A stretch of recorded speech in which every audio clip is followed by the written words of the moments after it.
What is up, and welcome to another edition of the Mile High Hoops podcast. As always, I am your host, Zach Bai, and as always, I appreciate you spending a sliver of your busy day with me here on the pod, reacting to one of the better wins of the Denver Nuggets season against an opponent that they lost once, lost twice, lost a third time right before the All-Star break, and they owed a little bit of payback to. And, of course, we're talking about the Sacramento Kings on a night that was just a little bit, and I do mean just a little bit deflating when we found out De'Aaron Fox was not going to play in the game.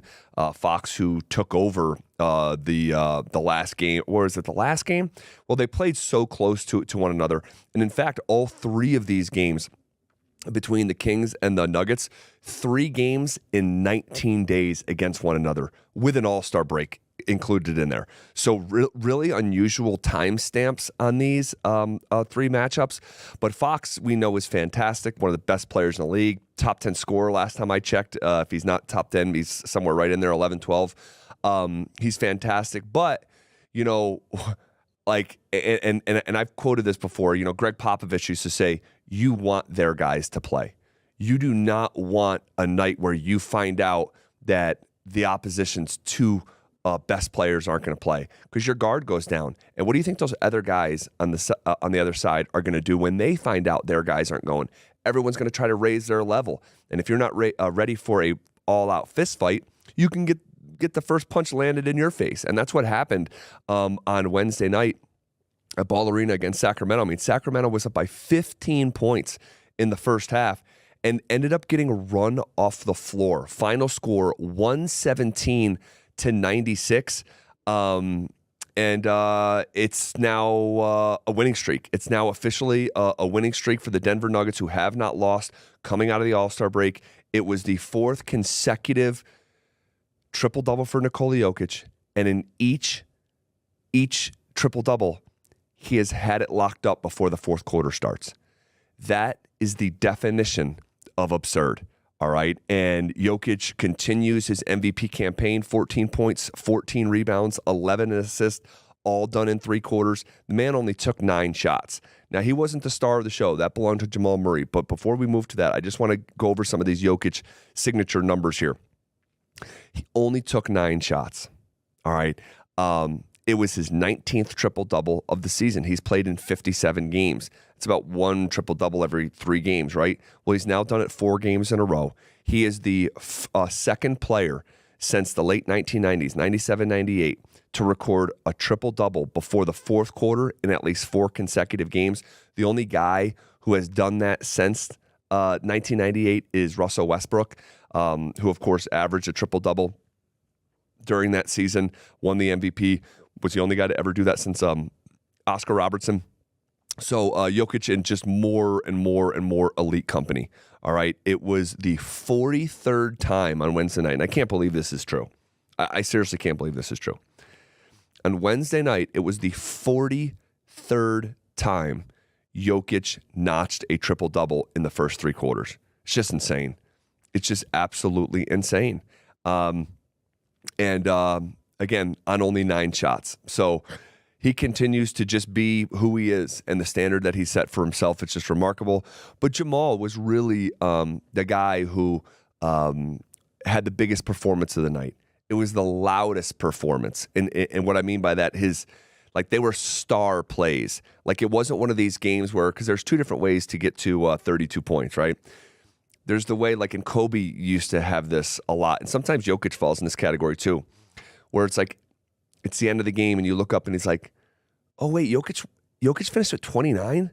I don't remember that. I don't remember all those. It used to be the same thing notoriously with Kobe. It's like, he finished with 33? Damn. I only remember, I thought 4 or 5 shots, 6 maybe. And you're like, oh, but the free throws, and then with those 2 threes, and it was not one of those performances with Jamal. You could almost name every basket. I mean, because he only missed 2.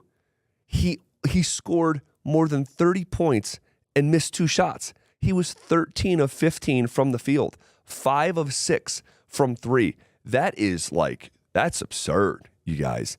That's next level stuff. And go figure. Did it feel like a big game heading into this game? Yes, it did. Yes, it did. And guess who showed up? Jamal Murray.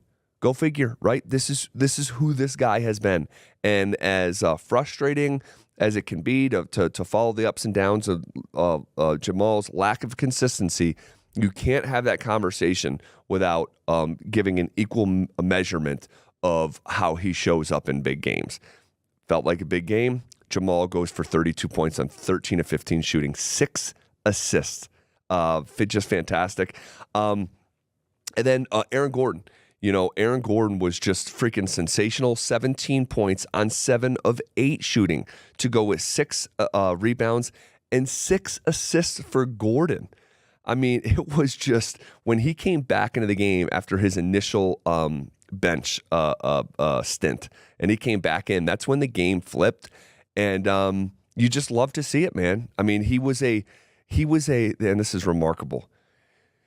On Wednesday night, Aaron Gordon was a plus 40 when he was on the floor. I can't even believe that's a sentence. The old plus minus. What was the score when you were on the floor? All right?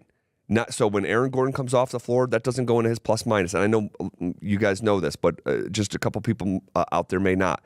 So this is just the score when you're on the floor. The Nuggets outscored the Kings by 40 in Aaron Gordon's 24 minutes. That almost should be impossible. It's the best single mark, plus minus mark of AG's career. You look at the plus minus on the stat sheet. It's insane for the starters.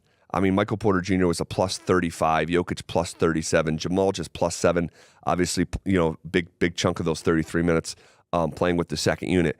KCP plus 38. I mean, KCP, how about 16 points on 6 of 10 shooting, 4 of 6 from 3. And there's a couple of those sequences, those corner threes. I think Jokic actually notched the 3-quarter triple-double on the kick out to KCP's corner 3 and just splappa.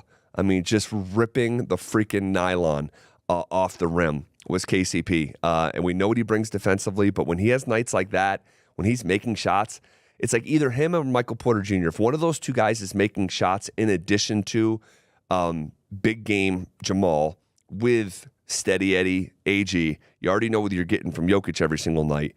If just one of KCP and MPJ show up, I mean, they're almost impossible to beat. And I just absolutely freaking love to see it. Now, MPJ, once again, just kind of ho-hum, talked about this on Tuesday. Like, he is, we've talked about it almost every damn week. I mean, because it warrants the discussion. I had this conversation on my radio show, The Drive, with Philip Lindsay, that there's 2 jokers on the team. There's one that's Nikola Jokic. He's the joker. But there's also a joker in the deck, meaning like a wild card. And that's MPJ. And we did talk about it on Tuesday. 34 points on a Friday night against Portland. Like, wow. Michael Porter Jr., wow. Followed up the next night against the Warriors on Sunday with 9. And I went back and counted, like, how many times in Michael Porter Jr.'s season has he scored 25 points or more this year? 25. But now that should not be, guys, we're seeing scoring at a blistering pace, almost like unprecedented right now in the NBA this season. Getting to 25 points as a $200 million player shouldn't be, and when the hallmark of your game, we're not talking about like Draymond Green here, okay, or Rudy Gobert. We're talking about like the hallmark of his game is shooting the basketball, right? He's supposed to be a scorer. How many times do you think Michael Porter Jr. has got to 25 points? Think about it for 2 seconds. The correct answer is 8. How many times do you think Michael Porter Jr. scored 9 points or less this year? Healthy. 9 points or less. 13. That's just like the gulf between those two is just wild. And I would say he's got to figure it out, but I don't know if he has to with this group. I don't know. He should. There should be more pressure on him, but the Nuggets are winning. They won a championship with him. And I think collectively, everyone's like kind of okay with it. It's kind of weird. I mean, MPJ makes more money than Jamal Murray, right? So it's like, but it's like all is well that ends well, right? Like, are we really going to like beat the guy up after they won by like 20 something points and on the heels of a championship? But to act like it's not happening is not being authentic to the situation. So it's we're going to continue to follow it and talk about it because I mean he's a big part of the Nuggets. I think, right? He is. Yeah. Okay. All right. I want to just get to a couple different things here before we move on. How about the run? After Denver trailed, at one point the score was 47-32 in the second quarter. It was early stage of the second quarter. Denver proceeded to go on a 60, I can't believe this is real, 68-22 run over the next 18 minutes. So they went from down 15 points early in the second quarter to being up 32 in less than 20 minutes. That is insane. And then they strangled them defensively in the second half. They didn't like, how many did the Kings score in the, so they first quarter they had 35 points. And I was on the under in this game. So this is why I'm remembering this because I was on the under, I placed it earlier in the day at 231 and a half and then bet under 227 after De'Aaron Fox was rolled out. And so after the first quarter when it's 35-28, you're like on pace for like 250 points. I'm like, oh my God, I'm such an idiot. Why did I do this? The Kings scored 20 points in the second quarter, so 15 less quarter over quarter, 17 points in the third quarter. That's how you get back on pace and hit that under, boys and girls. All right, a couple other things here. That just run was just blistering. I wanted to give it its own limelight there. As a team, the Nuggets shot, and I got this stat from a guy named Matt Brooks who works for the team. I don't know Matt, but I'm taking it from him, and I want to give him credit because it's not mine. But it's freaking insane. The Nuggets shot 54% from the field, 43% from three, and 91% from the free throw line. So you hear with a guy, like there's only been a handful of seasons in NBA history. I think Steve Nash is one of them. Call him like a 50-40-90 guy, where it's 50% from the field, 40% from three, and 90% from the free throw line. The Nuggets did that as a team in a single game. It was the first time they've done that this season. And in fact, it's only been done 32 total times in the history of the Denver Nuggets. So that's not a lot considering they've been playing Nuggets basketball since the 70s. Another fun note from the game, Jamal Murray and Jokic won their 300th game together. They're the first duo in Nuggets history to win 300 games together before each of them turned 30 years old. And I just love stuff like that. Like you already know this is a golden age of Nuggets basketball, but it's pretty cool when you have like some signature like benchmark stats to go along with it. I think that is the notes I wanted to get to from the actual game. Let's look at the standings real quick before we dial it down here. The Nuggets are now in the 3 seed. They have officially passed the Clippers, and I think that was the case even the last time we spoke, but I don't think we highlighted it that way. They're firmly in the 3 seed. They're just a half game back of Oklahoma City in the 2 seed, and they're 2 games back of the Minnesota Timberwolves in the 1 seed. And speaking of that 1 seed, Michael Malone is saying, don't care about the 1 seed. You know, he doesn't care. He wants to be healthy. Well, sure. Ask the players, they want the 1 seed. And specifically KCP after the game saying, we want it. We want it. And I think it was AG like, it's go time. Like, let's go. Let's go get it. This is our title to defend. Let's go get the 1 seed. I think they're going to get it. I do. I think they're going to get it by the end of the season. We'll see. Even if they don't, as long as they're a top 3 seed, I think they're going to be fine. Man, I'm just feeling good about this basketball team. Coming out of the break this way has been really, really fun. If you follow the old Phil Jackson, and I'm stealing this from Matt Moore, the Action Network, and who took it from Phil Jackson, but I'm being reminded about it from Matt, who said during the Kobe Powell years, he said in order to be an elite NBA team, a bona fide contender, you should win your 40th game before your 20th loss. Last night, the Nuggets came into that game 39 wins and 19 losses. just 3 times in the last 30 years has a team won the championship and not fallen under that criteria umbrella. All right.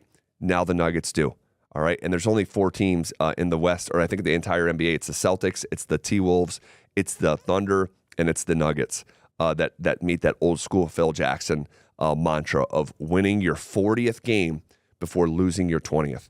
And again, the Nuggets check that box of 9 out of every 10 champions in the last 30 years fit that criteria. So I think that's relevant here. All right, we are going to say goodbye tonight. At the time of recording, it's Thursday, inching closer to the weekend. The Denver Nuggets are on TNT against the Miami Heat. That should be fun. It's a rematch of the NBA Finals. I was there last night, and I will be there again tonight, man. It's so fun watching these crowds compared to the way it used to be. It's just, it's freaking awesome.